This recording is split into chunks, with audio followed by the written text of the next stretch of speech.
Good morning, সবাই কেমন আছেন? আশা করি সবাই খুব ভালো আছেন। আজ রোববার, সকাল সকাল আমার বর বলল চলো আজকে বাইরে ব্রেকফাস্ট করব। তো আমি বললাম ঠিক আছে, চা খেয়ে আমরা বেরিয়ে গেলাম ব্রেকফাস্টের জন্য। সকালবেলা এখানে ইডলি ধোসা ব্রেকফাস্টটা তো খুবই কমন। তো আমরা চলে গেলাম, আমাদের বাড়ির পাশে একটি পার্ক আছে, সেই পার্কের পাশে একটা দোকান বসে, সেই দোকানটাতে এই দোকানে বেশিরভাগ হেলদি ব্রেকফাস্ট অপশন পাওয়া যায়। তো আমরা সেখান থেকে নিয়ে নিলাম একটা রাগি ইডলি আর একটা পাও। তো মনে করো পার্কে যারা রানিং জগিং করতে আসে তাদের অনেকে ব্রেকফাস্ট করে থাকেন। আমার ফার্স্ট টাইম রাগি ইডলিটা ভালো ছিল খেতে, স্প্রাউটসটা অতটা ভালো ছিল না। তো আমরা দুজন মিলে ব্রেকফাস্ট করে আমরা চলে গেলাম বাজারের জন্য। ওই টুকটাক মনে করে বাজার করা ছিল আর মাছ নেওয়া ছিল। এখানে সপ্তাহে 3 থেকে 4টা দিন রাস্তায় ছোটো ছোটো মাছের দোকান বসে। এছাড়াও বড় বড় মাছের দোকান আছে একটু দূরে দূরে। তো আমার মনে হয় সেই মাছের দোকানগুলোর থেকে এই যে রাস্তায় ছোটো ছোটো মাছের দোকানগুলো বসে, এই মাছগুলো বেশি ফ্রেশ হয়। তো আমরা যে দোকানটায় মাছ কিনতে যাই সেই দোকানটায় মাছ পেলাম না, গিয়ে দেখি মাছ শেষ হয়ে গেছিলো।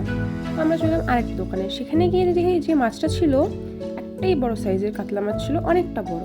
এখানে কি অসুবিধা হয়, তুমি যে কোনো মাছ কিনতে যাও তোমাকে গোটা মাছটা কিনে নিতে লাগবে, তোমাকে আধা কেটে দেবে না। তুমি যে মাছটা নেবে ওটা তোমাকে পুরোটাই নিতে লাগবে, আর দুজন মিলে অত বড় মাছ শেষ করা সম্ভব না।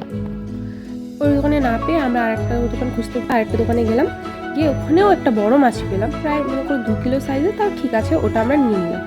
নিয়ে তারপর আমরা সুপার মার্কেটে কিছু টুকটাক কেনার ছিল কিনে নিয়ে বাড়ি চলে গেলাম। বাড়ি এসে আমি মাছগুলোকে ঢেলে ভালো করে ধুয়ে নিয়ে রেখে দিয়ে আমি চলে যাই স্নানে। স্নান করে পুজো দিয়ে আসি। এসে আমি সব জোগাড়যন্ত্র করি রান্নার যেগুলো লাগবে। আমার বরাবর বলেছে আজকে মাছের ঝোল খাবে না, ও খাবে দই কাতলা।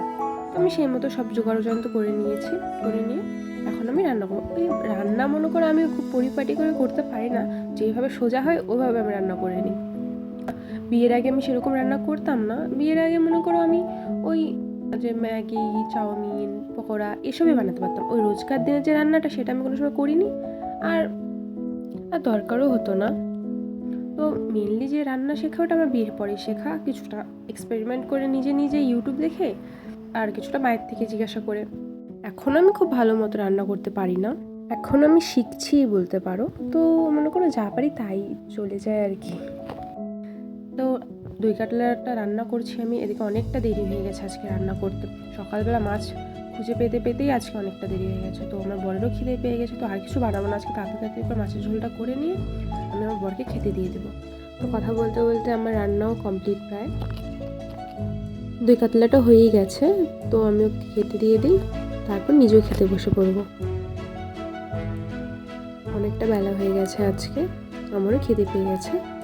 তো ওকে আমি খেতে দিয়ে দিই। ও বললো ভালোই হয়েছে রান্নাটা। তো ঠিক আছে, আজকে এই অবধি থাক, টাটা। আপনারা সবাই ভালো থাকবেন, সুস্থ থাকবেন।